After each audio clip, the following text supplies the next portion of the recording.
ভাই আপনার নাম কি? আমার নাম মোহাম্মদ রোকন ভাইয়া, আমি একজন তরুণ উদ্যোক্তা। আমি এরকম একটা ফুডকার্ট থেকে মাসে 70,000 টাকা ইনকাম করে, ব্যাপারটা ভাবা যায়? আপনি যদি এরকম এক বাটি চটপটি মাত্র 50 টাকায় এবং এরকম ফুচকা মাত্র 30 টাকায় পান এবং তার সাথে বিনোদপুর মোড়ে স্টুডেন্ট প্লেটারগুলো যদি আপনি মাত্র 65 টাকায় পেয়ে যান, তাহলে কেমন হয় আপনারাই বলুন। আসসালামু আলাইকুম এভরিওয়ান। বরাবরের মতন আমি জুম্মার নামাজ বাইরে পড়ি, তাই আজকে গিয়েছিলাম রাজশাহী ভার্সিটির কেন্দ্রীয় মসজিদে। আর আজকে আমার সাথে ছিল 3 জন, তারেক এবং সামি। কেন্দ্রীয় মসজিদে এত মানুষ হয় আপনি না গেলে বুঝবেন না। নামাজ শেষ করে বের হলে আমরা ভার্সিটি কেন্দ্রীয় মসজিদের পাশে একটা মাঠে, আর এখানে আমরা জুমার নামাজ শেষ করেছি। তারপর আমরা কোথায় যাবো তারে? আমরা আজকে যাব বাংলা টিফিনে। অ্যাকচুয়ালি হয় কি, শুক্রবারে আমরা যখন বাসায় থাকি তখন জুম্মার নামাজ শেষ করে কিন্তু বাসায় মেহমান আসুক বা না আসুক, মুরগির মাংস, গরুর মাংস, খাসির মাংস এটা হয় কিন্তু অ্যাজ ইউজুয়ালি। বাট আমরা যারা বাইরে থাকি তাদের ক্ষেত্রে কিন্তু এই সুযোগটা হয় না।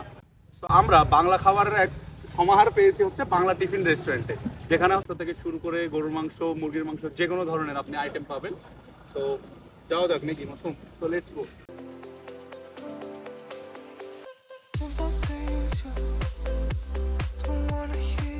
তাদের লোকেশন হচ্ছে বিনোদপুর কাঁচা বাজারে। তাদের আগের ব্রাঞ্চ পরিবর্তন করে তারা কৃষি ব্যাংকের পাশে চলে এসছে। তাদের এইখানে 2 রকম আইটেম চালু রয়েছে, একটা বাংলা খাবার আর একটা ফাস্টফুড আইটেম। নিচতলায় বাংলা খাবার, উপরতলায় ফাস্টফুড আইটেম। তবে সত্যি বলতে তাদের এই লোকেশনটা একদম জোস, মানে ছবি তোলা থেকে শুরু করে আপনি ভিডিওগ্রাফি করতে পারবেন। আমরা বেশ কিছু ছবি তুলি। তাদের এখানে 2 রকম মেনু কার্ড চালু রয়েছে। উপরতলায় স্ন্যাক্স থেকে শুরু করে পিৎজা এবং সেট মেনু রয়েছে। তবে আমরা যেহেতু দুপুরের টাইমে গিয়েছিলাম, তাই নিচতলায় এসে 3টা প্যাকেজ অর্ডার করি। সব প্যাকেজ কম বেশি সেম, শুধু মাংস আর ডিমের তফাৎ। ডিমের এই প্যাকেজের দাম মাত্র 65 টাকা আর মাংসের এই প্যাকেজের দাম 100 টাকা করে। প্যাকেজে ছিল ডিম, ডাল, সবজি, লেবু, শসা এবং ভাত। প্রথমে আমি ডিমের প্যাকেজটা ট্রাই করি। সত্যি বলতে আগের মতো কোনো স্বাদ পাইনি। ভাত একদম ঠান্ডা, সবজিগুলো শক্ত ছিল, মানে সবজির ভিতরে ঝাল লবণের কোনো কম্বিনেশন নেই। তারপর আমি তাদের মাংসের প্যাকেজটা ট্রাই করি। মানে ভাই এগুলো কি ঝোল না অন্য কিছু বলার নাই। আমি হতাশ, পুরোপুরি হতাশ। বাংলা টিফিনে খেতে যেয়ে আমি খেয়েছি পুরোটাই বাস। তাদের আগের ব্রাঞ্চের খাবারের সুনাম ছিল, নতুন ব্রাঞ্চের সুনামটুকু একদম নাই ভাই। তাই আমি বলবো রেস্টুরেন্ট ফিটফাট হলে চলবে না, খাবারের মান আগের মতো বজায় রাখতে হবে। বাংলা টিফিনে আমাদের খাওয়া দাওয়া শেষ। এখানে মেনলি আমরা এসেছিলাম মুরগির কালাভুনা খেতে। তাদের যখন পাশে যে জায়গাটা ছিল তখন কিন্তু মুরগির কালাভুনা পাওয়া যেত, সেটা কিন্তু জোস খাইতে লাগতো 80 টাকা করে।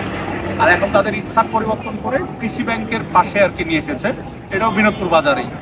তো উপরে 2 তলাতে রেস্টুরেন্ট আর নিচে হচ্ছে বাংলা খাবারের দোকান। আমরা রেস্টুরেন্টে গিয়েছিলাম উপরে, কিন্তু নিচের খাবার উপরে সার্ভ করার কোনো ধরনের রুলস নাই, যার কারণে আবার নিচে এসে আমাদের খাবারটা খেতে হলো আর কি।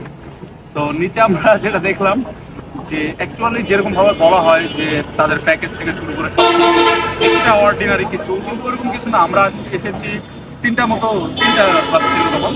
মুরগির মাংসের নর্মাল যে প্যাকেজটা ওটা ছিল 100 টাকা, আর ডিম ভাতের প্যাকেজ ছিল 65 টাকা। এক্সট্রা ভাবে শুধু ঝোল ছাড়া আর কোনো কিছুই দেওয়া হয় না।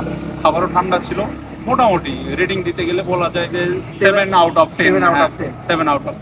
সো ওভারঅল এখানে খাওয়া দাওয়া শেষ। এখন আমরা যাব সিটি কলেজের পাশে আর কি ব্যাচেলার পয়েন্ট নামে একটা ফুডকার্ট আছে, সেখানে তারা বার্গার থেকে শুরু করে বিকেলের যে নাস্তার আইটেমগুলো সেগুলো করে।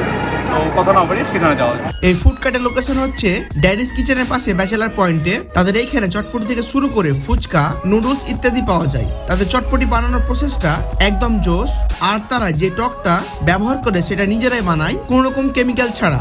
আমরা একবারই চটপটি নিয়েছিলাম, সাথে 1 প্লেট ফুচকা। তাদের চটপটি একদম দানা দানা হয়েছিল, উপরে শসা, ডিমের কুচি, মরিচ দিয়ে আরো লোভনীয় লাগছিল। তাদের টক দিয়ে চটপটি মাখিয়ে খেতে অন্যরকম টেস্ট লাগছিল, যেটা ফুলতলা চটপটিকে হার মানাবে। চটপটির প্রতিটা চামচে আপনি টক ঝালের একটা কম্বিনেশন পাবেন, যে ব্যাপারটা আমি খাওয়ার সময় লক্ষ্য করছিলাম। তারপর তাদের ফুচকাটা ট্রাই করি। ফুচকার মেন আকর্ষণ হচ্ছে তাদের এই ঘন আলুটা, যেটা একদম ঘন হলে সবচেয়ে বেটার লাগে।